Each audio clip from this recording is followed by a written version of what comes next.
Kabanata 851. Sa tingin ko, dapat pa rin tayong umakyat, Lola.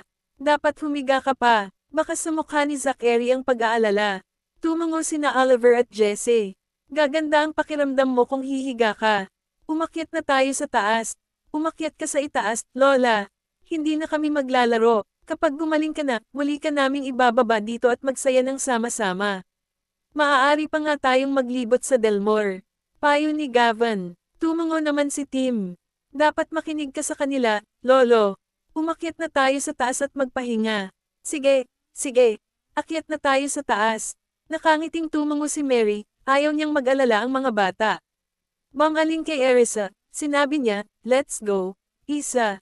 Nakayuko, ngumiti si Erisa at inakay si Mary pabalik sa kanyang ward. Halika, mga bata. Sumunod ang 6 na bata sa likuran. Dahan-dahan, Mami. Huwag mong itulak ito ng mabilis at baka hindi komportable si Lola. Mungkahi ng isa sa kanila. Okay, nakangiting sagot ni Erisa bago binagalan ang takbo. Maayos na ang pakiramdam ko. Naging matagumpay ang operasyon. Hindi na masakit ang tiyan ko ngayon. Sa pagngiti, inaliw ni Mary ang mga bata. You guys don't have to be so apprehensive. Hindi mo ba nakikitang maganda ang lagay ko ngayon? Nakatitig pa rin sa kanya ang mga bata na may pag-aalala. Kung ganoon, kung hindi ka komportable, Lola, dapat mong ipaalam ka agad sa amin. Maaari mo ring ipaalam kay Mommy o kay Mr. Bailey. Natuwa ang matandang babae nang marinig ang pag-aalala sa boses ng mga bata. Okay, pagkabalik nilang lahat sa kanyang ward, tinulungan siya ng mga bata na mahiga sa kama. Hindi ka ba komportable kahit saan, Lola? Maalalang tanong ni Erisa habang kinukulit si Mary. Maayos na ang pakiramdam ko. Ikaw at ang mga bata ay hindi kailangang mag-alala tungkol sa akin. Pakiramdam ko ay na-recharge ako pagkatapos maglakad-lakad sa ibaba. Ngumiti ang matandang babae at ikanaway ang kanyang kamay, nun veralay askang Erisa to rest, also. Pinalibutan ng mga bata ang kama at tinitigan si Mary.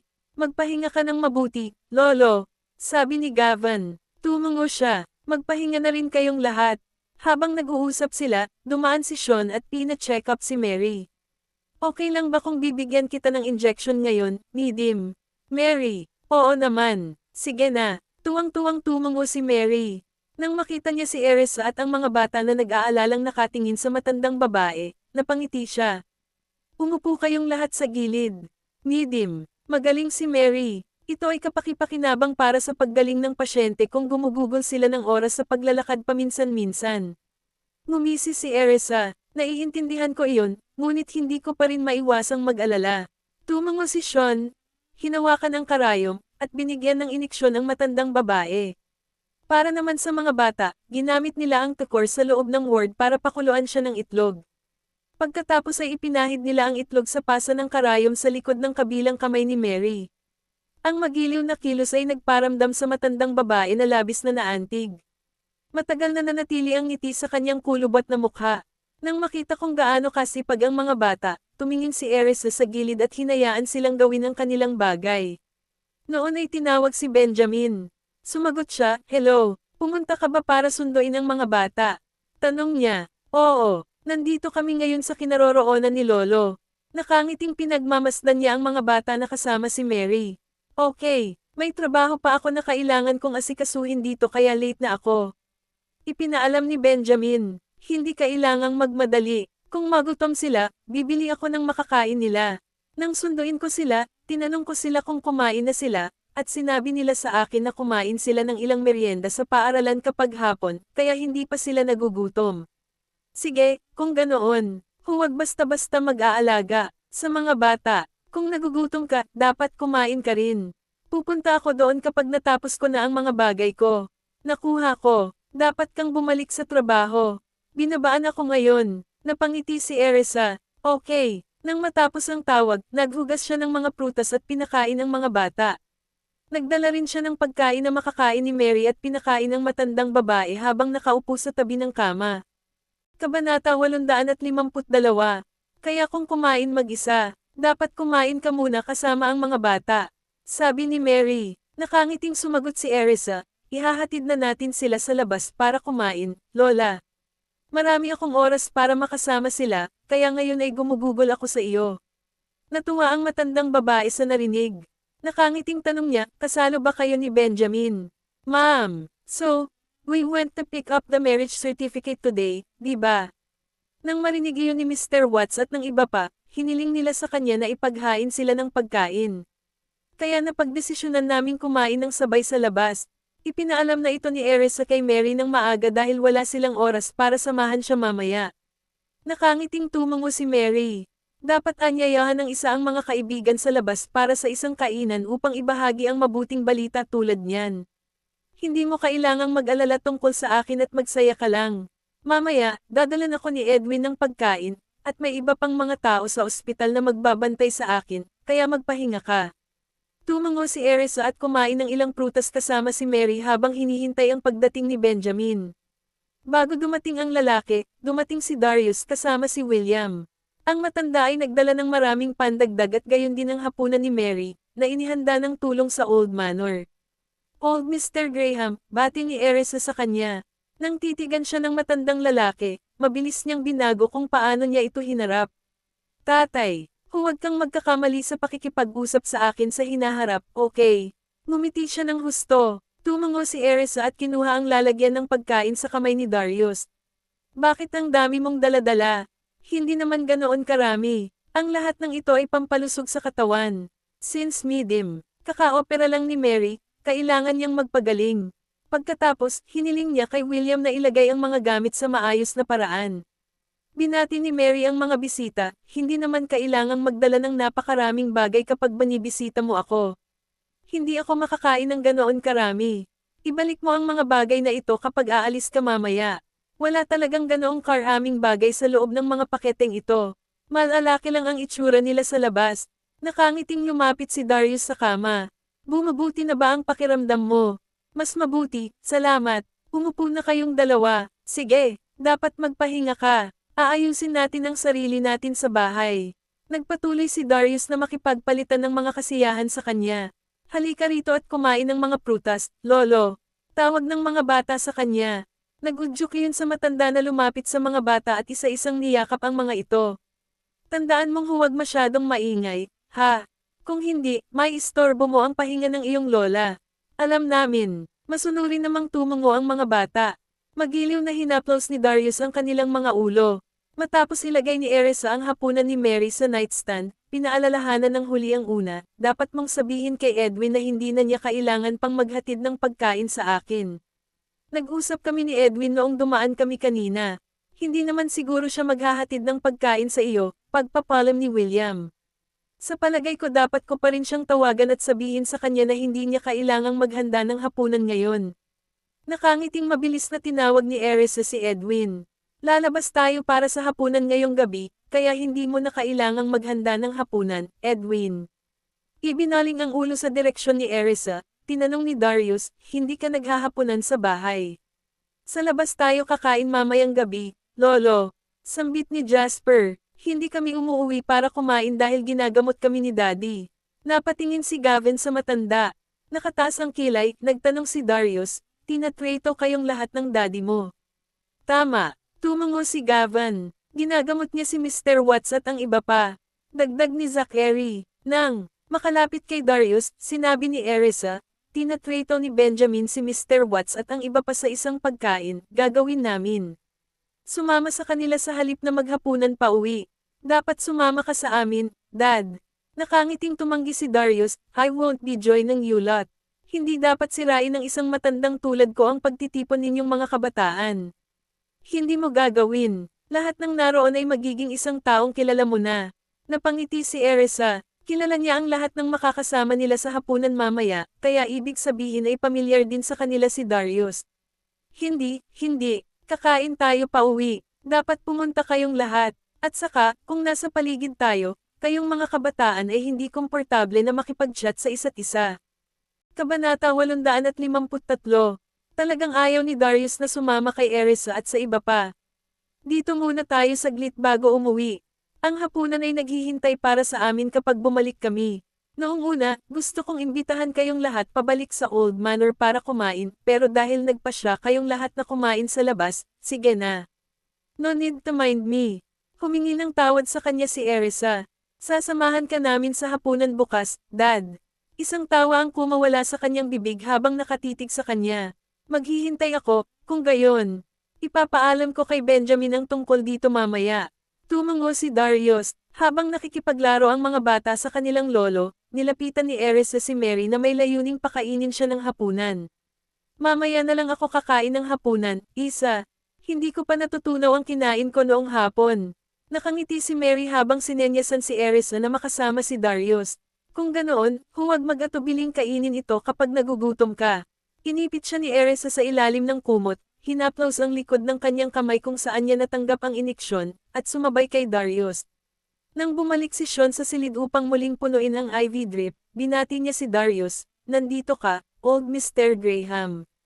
"Kakadating ko lang," sagot ng matanda. Nang makitang abala ang doktor, tumalikod siya at ininom ang kanyang kape. "Matulog ka na kung pagod ka, medium." "Mary," paalala ni Sean. "Kapag nagising ka, ito na ang tamang oras para kumain ka."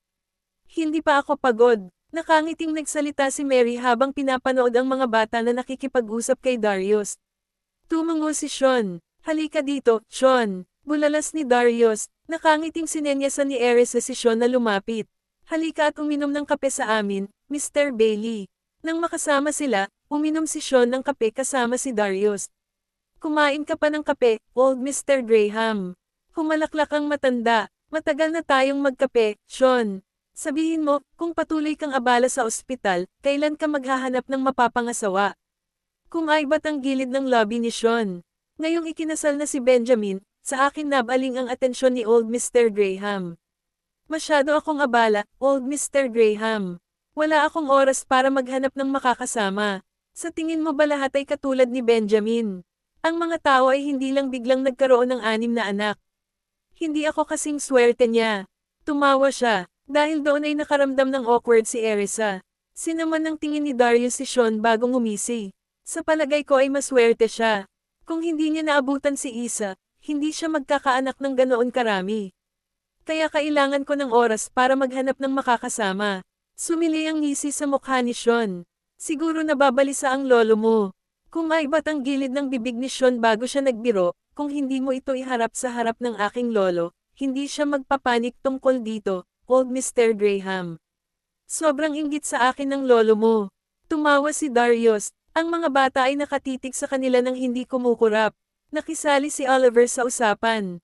"Kailan ka maghahanap ng mapapangasawa, Mr. Bailey?" Sinulyapan ni Sean ang batang lalaki, hindi dapat magsalita ng walang kaparirikan ang mga bata. Inilabas ni Oliver ang kanyang dila. Noon ay isang babaeng nurse ang tumawag kay Sean sa pasukan, "Dr. Bailey." "Anong problema?" Lumingon si Sean sa pinto. "Hinahanap ka ng aming direktor." Tinuro ng nurse ang isang direksyon. Pagkatapos magpasalamat sa kanya, nagpaalam si Sean kay Darius at umalis. Hindi na siya makapaghintay na umalis sa ward dahil pinag-iinitan siya ng mga ito tungkol sa pagkuha ng asawa. "Ililibre kita sa ibang araw." Kinausap niya ang babaeng nurse. Isang masayang pamumula ang bumungad sa mukha ng nurse.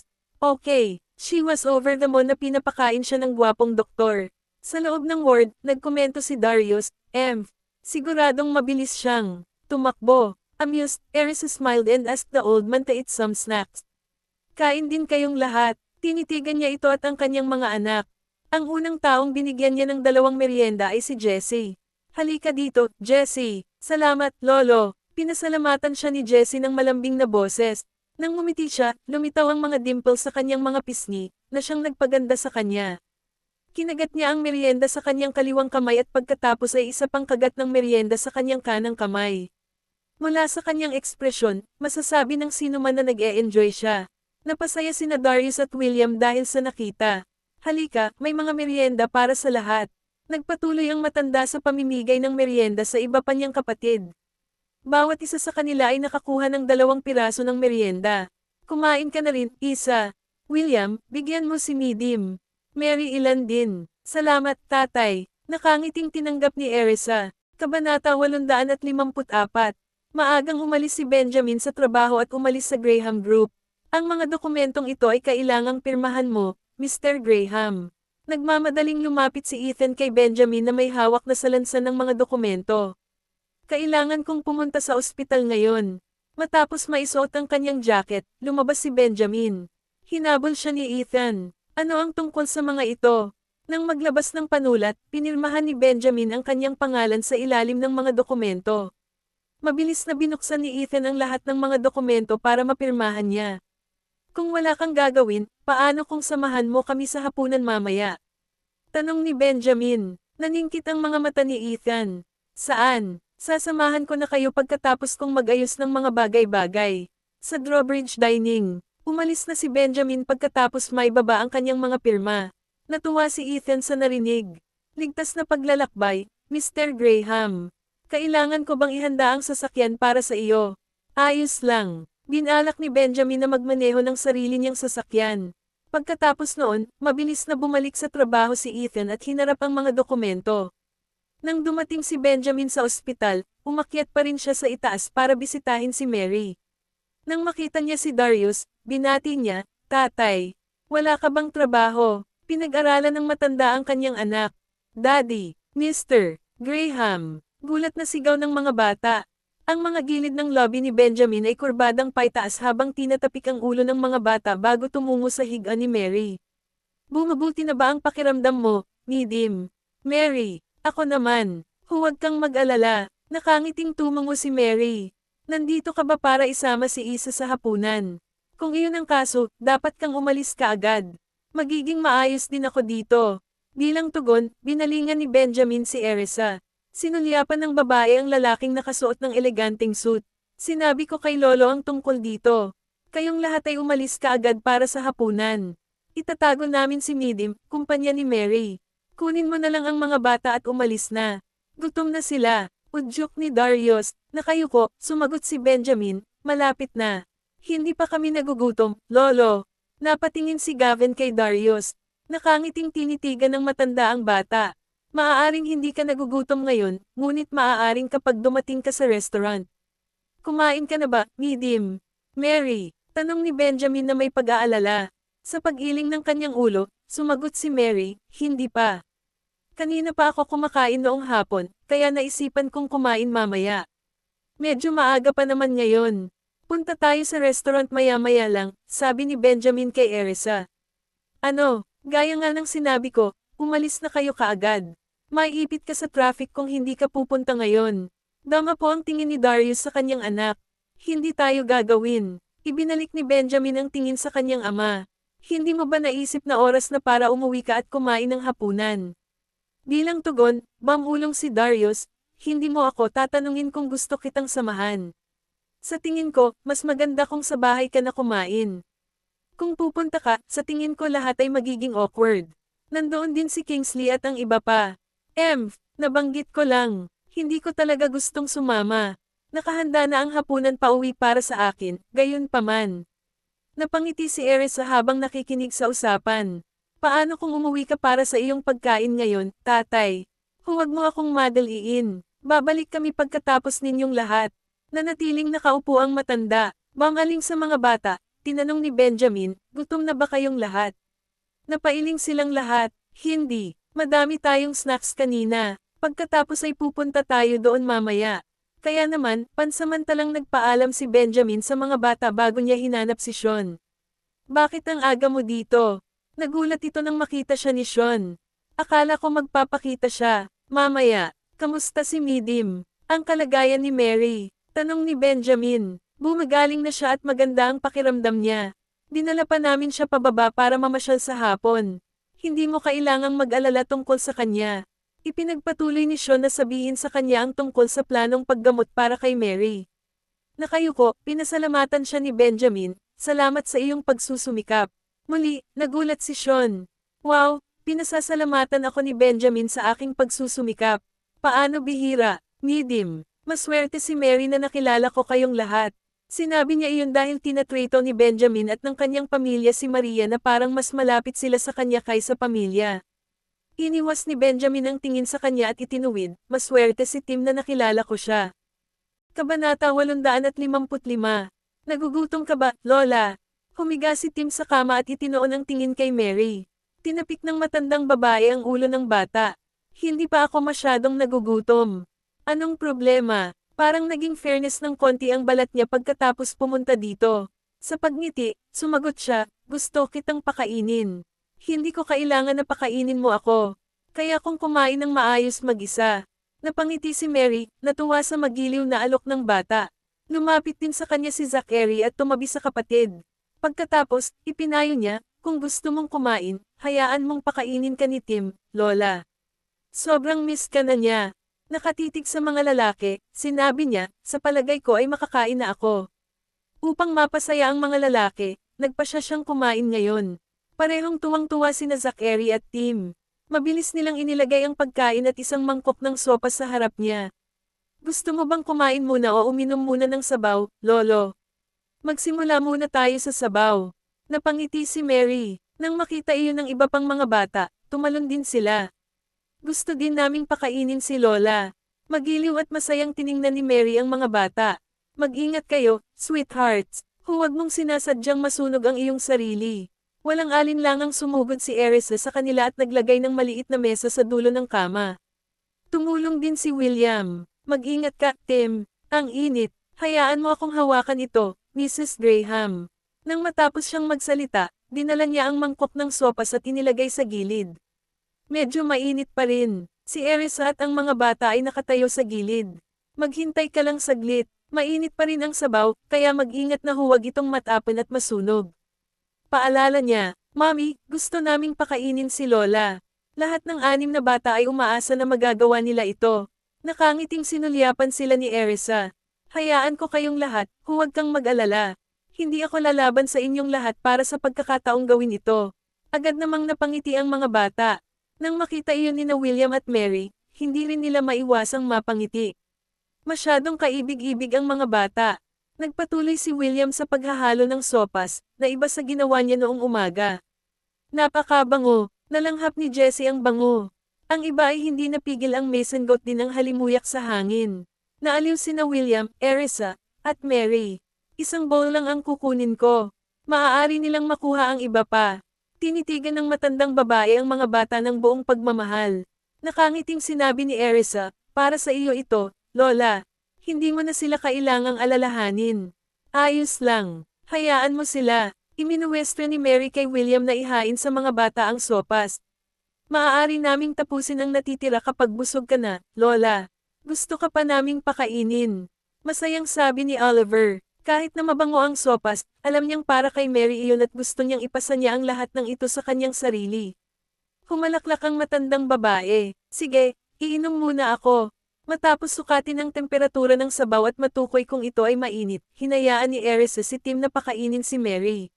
Sige, Tim. Sige na. Okay. Tinanggap ng bata ang mangkok, kumuha ng isang katsarang puno ng sopas, at hinaypan ito upang lumamig bago ipakin kay Mary. Dahan-dahan lang, Lolo. Okay. Bilang tugon, ibinaba ni Mary ang kanyang ulo at ininom ito. Mabuti ba, Lola? Humiga si Jasper sa kama at ngumisi sa kanya. Ito ay, nakangiting tumungo. Habang pinapakain ako ni Tim, uminom din kayong lahat. Hindi na kailangang hintayin akong matapos dahil isang mangkok lang ang maubos ko nito. Sumunyap sa kanya, mahinang sumagot si Zachary, hihintayin naming matapos si Tim bago ito sabay-sabay na uminom, Lolo. Tumungo naman sina Oliver at Jessie. Hihintayin natin si Tim. Isang tawa ang narinig mula kay Gavin. Mag-ingat ka sa pag-inom ng sabaw, Lolo. Sabay tayong uminom mamaya. Tumungo si Mary na may pagtatalo. Nakaupo sa gilid na walang ibang magawa, pinanood ni Erisa ang mga bata na humalili sa pagpapakain kay Mary. Si William at Darius, na nakaupo sa sulok at umiinom ng kape, ay sumenya sa kanya na lumapit. Kabanata 856. Yes, Dad. Tumayo si Erisa at lumapit kay Darius. Nakayukong sabi ng matanda, hayaan mo na lang sila sa ngayon. Magkape ka. Okay. Pagkatapos ay nagsalin siya ng kape para kay Darius. This isn't good enough. Alam mo naman yun diba, Isa? Kapag nakauwi na tayo, kailangan mo ulit akong buhusan ng kape. Biro ni Darius, walang problema. Natawa siya bago naglagay ng mga prutas at merienda sa harapan niya. Kumain ka na ng merienda, Dad. Huwag ka lang uminom ng kape. Habang tinatitigan ni Darius ang matinong Erisa, mas nakaramdam siya ng kasiyahan. Ikaw ba ang naglabas ng paksa ng pagkuha ng sertipiko ng kasal o siya? May bahid ng awkwardness ang narinig sa boses ni Erisa. Siya yon. Nakahinga siya ng maluwag. May binanggit ba siyang mga kondisyon nang sabihin niya ito? Natigilan siya sa tanong na iyon dahil hindi niya maintindihan ang gustong itanong nito. Kaya naman, sinabi na lang niya sa kanya kung paano siya niligawan ni Benjamin kagabi. Isang malakas na tawa ang pinakawalan ni Darius. Hindi ko ine-expect na gagawa ng ganyan ang brat na yon. Baka dapat mo siyang tanggihan at panik. Tumawa rin sina Erisa at William, kahit na palihim itong ginawa ng huli. Magagalit si Daddy kung bibigyan mo si Mommy ng ganyang ideya, Lolo. Paalala ni Gavin. Nakatitig sa bata, sinabi ni Darius, hindi ako natatakot na magalit siya. Pagkabalik sa ward, nakita ni Benjamin ang mga bata na nagpapakain kay Maria, at ang kanyang asawa ay nakikipag-usap sa kanyang ama. Pagkatapos, umupo siya sa tabi ni Erisa at nagtanong, ano ang pinag-uusapan niyo? Nakangiting sinulyapan siya ni Darius. Pinag-uusapan namin kung paano ka nag-propose kay Isa. Nakataas ang kilay, nilinggan siya ni Benjamin. Anong sinabi mo sa kanya? Kinagat niya ang kanyang mga labi. Wala pa akong sinasabi kay Dad. Tinitigan siya nito at matamang nakatitig sa kanya kaya bahagyang namula ang mukha niya sa kahihiyan. Bangaling kay Darius, nagtanong si Benjamin, nakahanap ka na ba ng magandang date? Naningkit ang mga mata ni Darius. Akala ko hindi mo na itatanong. Matyaga namang hinintay ni Benjamin ang sagot ng kanyang ama. Iniisip ko na ang kasal mo ay dapat maganap sa ika-6 na araw ng susunod na buwan. Sinabi sa akin na magandang petsa iyon para magdaos ng kasal. Natigilan si Erisa bago niya tinignan ang phone niya. Wala pang 20 araw ang natitira bago ang kasal. Bigla siyang nataranta. Hindi ba ito nagmamadali? Anong nagmamadali? Ganito nakatanda ang mga anak mo. At pareho kayong nakakuha ng mga sertipiko ng kasal. Kung maghihintay pa kayong dalawa, ang pangalawang pagbubuntis niyo ang mauuna, sambat ni Darius. Gumapang ang awkwardness sa puso niya. Namula na naman ang mukha niya nang maisip niya ang nangyari 2 araw na ang nakakaraan. Hindi ako gumamit ng anumang proteksyon, at gayon din si Benjamin, naniniwala ako. Hindi naman ako magbubuntis diba? Uminom ako ng mga gamot para mapangalagaan ang katawan ko, kaya malamang hindi mangyayari. Bukod pa rito, sinabi ng doktor na hindi magiging madali para sa akin na mabuntis muli pagkatapos kong masugatan pagkatapos manganak sa 6 na anak. Sumulyap si Benjamin sa kanya at pagkatapos ay sa kanyang ama. Sa tingin mo ba may sapat tayong oras? Sa isang determinadong tono, sinabi ni Darius, oo. Kahit bukas na ang kasal, I can make it happen for you too. Hindi mo kailangang mag-alala tungkol dito. Ako na ang bahala. Ngumiti si William. Dapat malaman ninyong dalawa na pagkatapos bumalik ni Old Mr. Graham kaninang umaga, inutusan na niya ang mga tao na simulan ang paghahanda para sa kasal. Ang kailangan mo lang gawin ay dumalo dito, Mr. Graham, Mrs. Graham. Walang salitang lumalabas sa bibig ni Erisa habang nakangiti dahil hindi pa siya nakahandang mental para. Dito, sa kabilang banda, ayos naman si Benjamin. As long as Dad and the others think there's enough time to set up things, I'm okay with it. Paano ang paghahanda para sa paglalakbay ni Tim at ng isa pa para magbigay galang sa kanilang mga ninuno? Tanong niya, sinulyapan siya ng matanda, tapos na ang paghahanda, tandaan lamang na magpakita sa oras pagdating ng araw. Nakayuko, gumawa ng mental note si Benjamin. Pagkatapos kumain ni Mary, umuwi si Darius kasama si William. Kabanata 857. Sinabi ni Erisa kay Mary, Lola, hayaan mong panasan ko ang iyong katawan. Nagdududa ako na magkakaroon ako ng oras para gawin ito mamaya dahil kakain kami sa labas. Hindi rin ako sigurado kung magkakaroon din ako ng oras para pumunta ngayong gabi. Ngumiti si Mary at tumanggi, hindi na iyon kakailanganin. Nandito na ang caregiver. At saka, mas kaya kong panasan ang sarili ko sa katawan, kaya huwag kang mag-alala. Nakatulog ka ba ng maayos sa gabi? Nahirapan ka bang makatulog? Nag-aalala pa rin si Erisa at nag-iisip na lumapit para samahan ang matandang babae sa gabi. Alam na alam niya ang kanyang mga alalahanin, ngumiti si Mary at sumagot, mabuti naman ang tulog ko, kaya manatili ka lang sa bahay at samahan ang mga bata. Hindi mo kailangang mag-alala tungkol sa akin, hindi kapag binabantayan ako ng tagapag-alaga at ni Kingsley sa buong orasan. Hindi pa banggitin na dadating din si Dr. Bailey at bibisitahin din ako minsan. Tumango si Erisa, kailangan mo akong tawagan kung may kailangan ka pa, okay? At kung nahihirapan kang makatulog, tawagan lang kami, at makikipag-chat kami sa iyo para makasama ka. Okay, tumango si Mary. Lumapit din ang mga bata para bigyan siya ng ilang paalala. Naantig si Mary. Pumunta ka na at kumain ka na. Kakailanganin mo ng ilang oras upang makarating doon, at sa palagay ko ay medyo gabi na kapag dumating na ang pagkain sa iyong mesa. Tumango si Erisa. Nakuha ko. Tumayo si Benjamin at nagpaalam kay Mary bago ihatid ang mga bata at si Erisa para sa hapunan. Bago siya umalis ay inutusan pa niya ang tagapag-alaga na alaga ang mabuti si Maria. Great Grandon, we'll be off to have our dinner now. Magpahinga ka na at tawagan mo kami kung mismo na kami.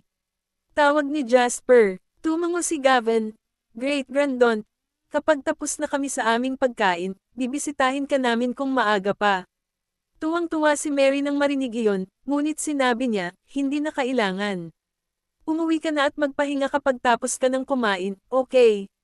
Kailangan mo pang pumasok sa school bukas. Napangiti si Zachary. Hindi na kami magtatagal para bisitahin ka, Lolo.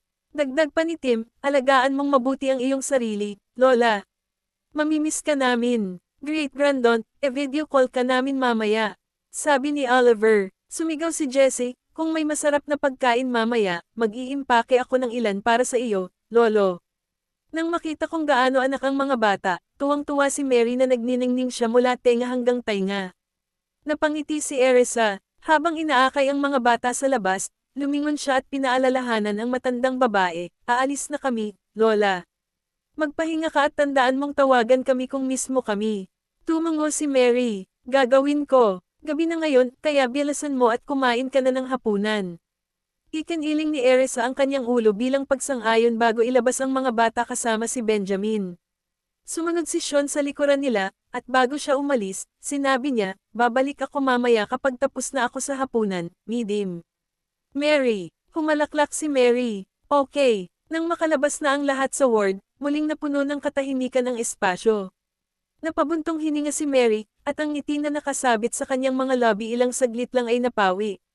Hindi siya masanay sa biglang katahimikan. Midim, Mary, gusto mo bang humiga, o gusto mong mamasyal? Pwede kitang ihatid pababa para mamasyal kung iyon ang gusto mo. Ang tagapag-alaga ay bagong hinirang, at isa rin siya sa mga nurse sa ospital. Dahil doon, siya ay napaka-profesional at matyaga sa mga pasyente. Ngumiti si Mary at sumagot, sige na at kumain na kayo. Tulungan mo lang akong buksan ang telebisyon bago ka umalis. Parang gusto kong manood ng ilang palabas. Oo naman. Bigyan mo ako ng sandali. Nagmamadaling umalis ang caregiver para buksan ang telebisyon para sa kanya. Pagkatapos lumipat sa isang channel na naglalaro ng paboritong palabas ni Mary, nanatili siya sa likod upang samahan siya. Samantala, pagkarating ni na Benjamin, Erisa, Sean, at ang 6 na bata sa ibaba, isinama ni Sean ang mga bata. Halika, sumunod ka sa akin. Walang sapat na espasyo para sa inyong lahat sa sasakyan ng daddy mo. Ang mga bata ay tumingin sa kanya na may pagdududa ng mga ekspresyon. Anong ibig mong sabihin? Siyempre may sapat na espasyo para sa ating lahat. Imbes na sumagot si Sean ay dinala sila ni Sean sa kanyang sasakyan bago isa-isa silang binuhat sa loob. Bago pa man ito namalayan ng mga bata, nakabakal na sila sa loob ng sasakyan. Paalala ni Sean sa kanila, we'll sit in one car and give your mommy and daddy some alone time together, okay? Kung patuloy mo silang third wheel, hindi sila makakabanding sa isa't isa. Hindi natuwa si Jessie nang marinig iyon. Nagpout siya at sinabing, Mr. Bailey, tinatawag mo ba kaming mga pasanin? Kabanata 858. Sa takot na hindi siya maintindihan ng mga bata, nagmamadaling ipinaliwanag ni Sean, hindi ko naman sinasadya. Kaya lang kung nasa paligid kayo, itutuon ng mommy mo ang lahat ng atensyon niya sa iyo. Hindi na siya magkakaroon ng oras para makipagbanding sa daddy mo. Napaawang ang lobby ni Jasper at napangisi. Bakit kailangang si mommy ang nagbubanding? Bakit hindi pwedeng si daddy ang nagpasimula nito? Parang unfair sa akin. Nagliwanag ang mga mata ni Sean, at ngumisi siya sa maliit na bata. Oh, sa wakas ay daddy, ang tawag mo sa kanya. Ungol ni Jasper. Tinatawag ko lang siya ng ganyan para hindi mo maintindihan ang sinasabi ko. Humalaklak si Sean at kinurot ang pisngi ng bata. Wala namang masama kung tawagin mo siyang daddy, alam mo ba? Hindi siya nandito para marinig iyon. Nagtawanan ang mga bata dahil doon. Nang makita ni Benjamin na ang atensyon ni Erisa ay nasa mga bata, ginulo niya ang buhok nito at sinabing, "Halika, sumakay na tayo sa kotse." Nilingan siya ni Erisa at tumango. Pagbukas ng pinto sa passenger seat, sinenyasan niya itong pumasok. Pagkapasok, tinanong ni Erisa, "Nagda-drive ka?" "Oo." Tumagilid si Benjamin at tinulungang isuot ang kanyang seatbelt. Ramdam ang malapad na dibdib ng lalaki sa kanya, hindi napigilan ni Erisa ang malabong pakiramdam na kumalat sa loob niya, at ngumiti ito ng matamis sa kanya. Napansin ni Benjamin ang pagkislap nito sa kanya nang siya ay tumuwid, at ang kanyang mga mata ay nagdilim sa pagnanasa. Nagpatuloy siya sa pagyuko at paghalik sa gilid ng lobby niya. Nakatitig si Erisa sa kanya, natulala. May bakas ng saya sa mga mata ni Benjamin, at masuyong kinurot ang pisngi nito bago lumabas ng sasakyan at isinara ang pinto. Nakatitig sa matangkad na figure ng lalaki, ramdam ni Erisa ang malakas na pagtibok ng kanyang puso.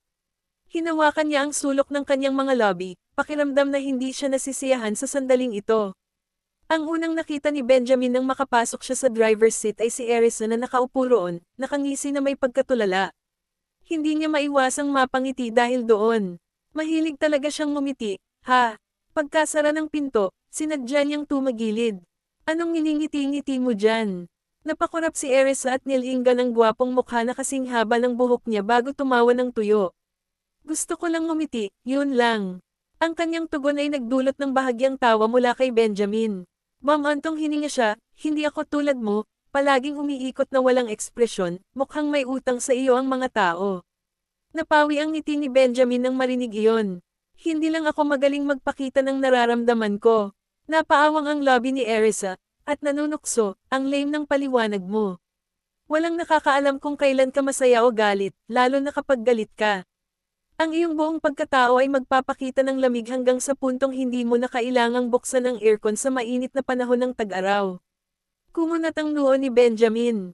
"Hindi naman ganoon kaseryoso, di ba? Siyempre naman, walang sino man ang maglalakas loob na sumilip sa tuwing nakaon ang deadpan expression mo. Ang isang titig mula sa iyo ay sapat na upang takutin ang isang taong walang hiya." Bagamat kinukutya siya ni Erisa, medyo komportable si Benjamin na pakinggan lamang ang kanyang matamis na boses. Ano naman sa iyo? Tinakat mo ba ako?" Sumilip si Erisa kay Benjamin at nakita niya kung paano niya pinaandar ang sasakyan bago inikat ang manibela at pinaandar ito palabas. Bumibilis ang tibok ng puso niya, at hindi niya maiwasang isipin kung gaano siya kakol. Nang mapansin niyang hindi siya sumagot sa tanong niya, sinulyapan siya ni Benjamin. Nang makita niya itong nakatingin sa kanya na may pagtataka, ngumiti siya. "Anong tinitingin-tingin mo? Ha?" Nabalik sa katinoan si Erisa at tumalikod, tumingin sa labas ng bintana. Sa sumunod na sandali, umalangaw-ngaw ang malalim at magnetic voice ni Benjamin. "Hindi mo pa sinasagot ang tanong ko, alam mo ba?" Tumibok ang puso ni Erisa sa kanyang tadyang, nagbabantang sisirain ito. It took her a moment bago maalala ang tanong niya kanina. "Well, I have to admit na natatakot ako minsan. Pagkatapos ng lahat, ang iyong galit ay dumarating ng mabilis at bigla. Mahirap na hindi makaramdam ng takot dahil doon." Natahimik si Benjamin. Ganun ba talaga kaseryoso? Mula pa noong bata pa siya, nakatanggap siya ng isang mahigpit, istilong militar na edukasyon. Dahil doon, hindi niya napagtanto ang nangingibabaw na aura na nagmumula sa kanya o kung gaano ito nakakatakot para sa ibang mga tao na nakakaramdam nito. At saka, inakala niyang hindi niya magagawang pamunuan ang kanyang mga nasasakupan kung lagi siyang nakangiti. Pagkatapos pag-isipan ito, sinabi ni Benjamin, "Mag-iingat ako na hindi ka matakot sa susunod." Isang matamis na sensasyon ang kumalat sa loob ni Erisa nang marinig iyon. Kabanata 859. Tumingin si Erisa kay Benjamin at tumango. "Kailangan mong alagaan ang iyong kalooban kapag nasa harap ka rin ng mga bata." "Naiintindihan ko," sagot ni Benjamin. Ngumiti si Erisa at muling sumulyap sa kanya. Nang makita kung gaano siya masunurin, pinaalalahanan siya nito, "Tandaan na ngumiti din ng higit sa tuwing kasama mo si tatay." Sinaman siya ng tingin ni Benjamin at mahinang ngumuso. "Kakasal ka lang sa pamilya Graham hindi pa katagal, at nagsasalita ka na para sa kanya." Napaawang ang lobby ni Erisa. "Hindi ako nagsasalita para kay tatay, sinasabi ko lang ito para sa ikabubuti mo. Tutal, kapag masaya ka, masaya si Dad. At kapag masaya siya, magiging masaya ka. Hindi ba, panipi?" Ungol ni Benjamin. Sino ba ang nagsabi na magiging masaya ako kung masaya siya? Natigilan si Erisa. Nagtagal siya bago sabihin, gusto mo bang makita siyang malungkot, kung gayon? Hindi iyon sinagot ni Benjamin. Benjamin Graham, ikaw na ngayon ang ama ng 6 na anak. Kailangan mong magpakita ng magandang halimbawa para sa kanila. Kung malapit ka sa tatay mo, magiging malapit din sa iyo ang mga bata.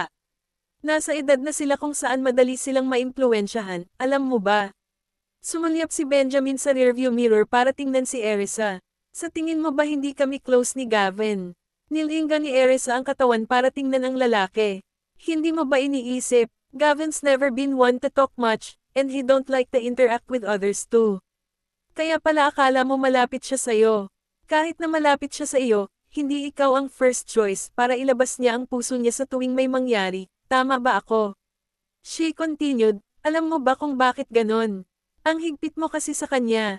May mga pagkakataon na natatakot siya na siya ang nakagawa ng mali, at may mga pagkakataong ayaw lang niyang magkaroon ka ng gulo. Sa pakikinig sa kanyang mga salita, naalala ni Benjamin kung paano siya nakipag-ugnayan kay Gavin. Now that I think about it, hindi na ako nakasama ng mga bata gaya ni Erisa. Tatandaan ko ito. Pinaikit ni Erisa ang kanyang mga mata. Tandaan mo kung ano, nagtaas ng kilay si Benjamin. Hindi ba't hiniling mo sa akin na masisipin kung paano ko may impluwensyahan ang mga bata? Napangiti si Erisa at sinabing, I was asking you to get along with Dad. Itigil mo na ang pagtrato sa kanya na parang sayo siya. Superior at ikaw, kanyang subordinate. Napaawang ang lobby ni Benjamin. Matagal nang nasa militar si tatay. Nakasanayan na niyang magbigay ng utos sa ibang tao. Medyo nahihirapan akong makihalubilo sa kanya tulad ng ginagawa mo. Payo ni Erisa. Anong mahirap doon? Masyadong magiliw si Itay sa akin, at sigurado akong ganoon din ang gagawin niya sa iyo kung hindi ka naging mahigpit sa lahat ng oras. Nagsalubong ang kilay ni Benjamin. Hindi mo kailangang mag-alala tungkol dito. Nang makitang ayaw na niyang ituloy ang usapan, napabuntong hininga si Erisa sa loob at tinikom ang bibig. Natatakot siya na baka maapektuhan ang gana nito kapag patuloy pa rin itong humahampas. Namayani ang katahimikan, at hindi na nasanay si Benjamin. Sumulyap siya sa rearview mirror at nakita niyang nakataas ang baba niya sa kamay habang nakatingin sa labas ng bintana. Sabihin mo lang kung ano ang gusto mong gawin ko. Nagningning ang mga mata ni Erisa, at inikat niya ang kanyang ulo para tingnan siya. Ibig sabihin papayag ka sa lahat ng sasabihin ko. Sumagot si Benjamin, oo. Kung hindi ko siya oo, malamang magtampo pa siya. Erisa beamed from ear to ear. Well, hindi ko naman hinihiling na gawin mo ang isang bagay na masyadong mahirap.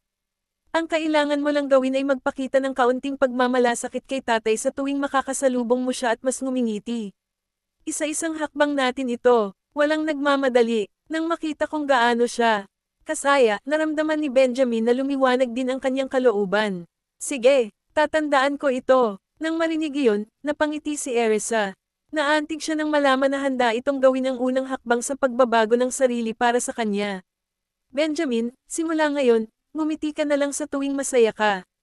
Lalapit sa iyo ang mga bata pagdating ng panahon. Pananatilihin mo ang iyong posisyon bilang pinakamakapangyarihang CEO sa opisina, ngunit kapag nakauwi ka na, kailangan mong bumaba mula sa pagiging CEO tungo sa isang ama. Hindi ka maaaring maging masyadong mahigpit sa mga bata, at kailangan mong makipaglaro sa kanila para mas mapalapit sila sa iyo. Bahagyang umangat ang gilid ng lobby ni Benjamin, at pinaalalahanan siya nito, may payo rin ako sa iyo, Erisa. Hindi mo masyadong ma-spoil ang mga bata. Mayroon pa ring ilang mga hangganan at tuntunin na dapat panindigan. Kunin si Jessie bilang halimbawa. Masyado mo siyang ini-spoil kaya mas damaykit siya sa iyo kumpara sa 5 anak.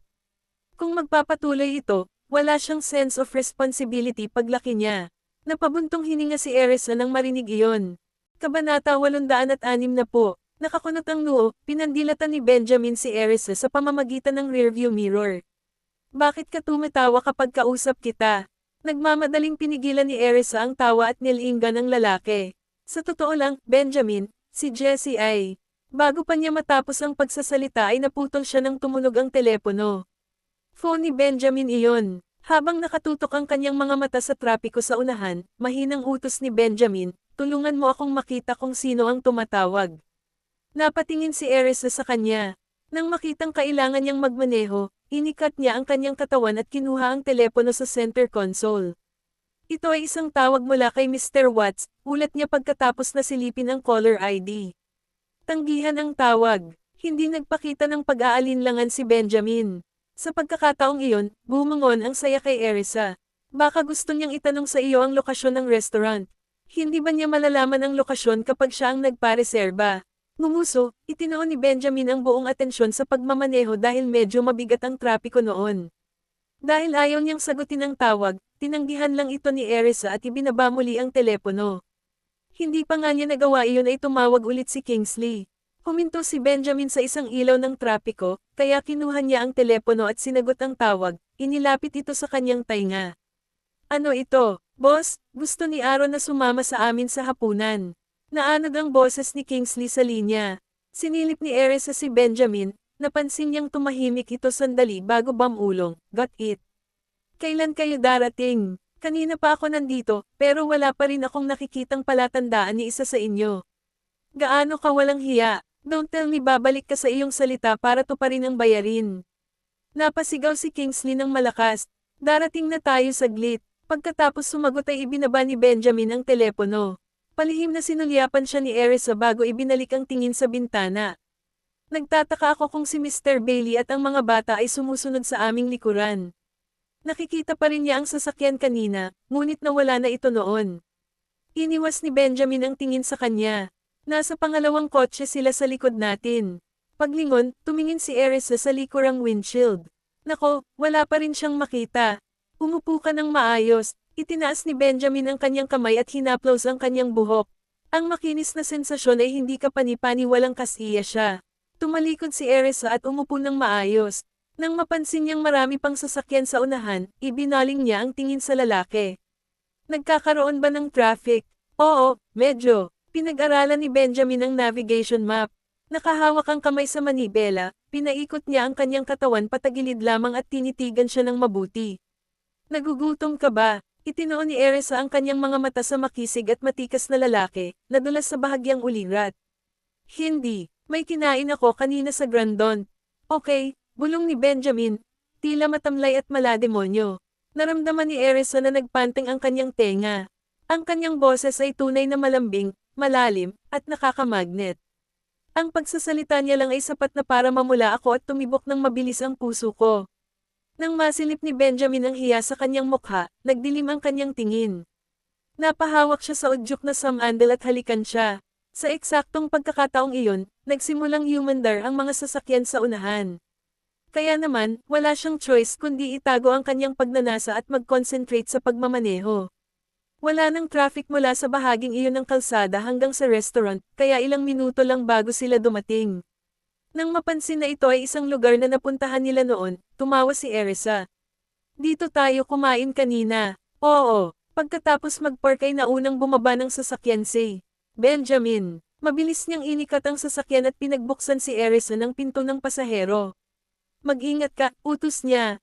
Bulong-bulungan ng pagkilala, yumuko si Erisa at bumaba ng sasakyan. Ibinaling niya ang tingin sa kakaibang restaurant. Well, medyo mahilig ako sa lugar na ito. Ang sarap din ng mga pagkain dito. Inilibot niya ang paningin sa paligid, nakita niyang dumating na rin si Sean at ang sasakyan ng mga bata sa tabi ng sasakyan ng mga bodyguard. Tumayo silang dalawa sa pasukan at hinihintay ang mga bata. Sa ganitong paraan, mangyaring, Mr. Graham. Sandali, pakiusap. Bahagyang inihilig ang kanyang ulo, inakbayan ni Benjamin si Erisa at hinintay ang mga bata. Hindi nagtagal ay lumabas na ng sasakyan ang 6 na bata. Sa sandaling nakita ng doorman ang isang karagdagang bata, ang kanyang mga mata ay halos lumuwas sa kanyang ulo. Ha, ilan ba talaga ang anak ni Mr. Graham? Nang makita ang Katanji tanging katangian ng mga sextuplet, naging berde siya sa inggit. Mommy, lahat ng 6 na bata ay humakbang patungo kay Erisa.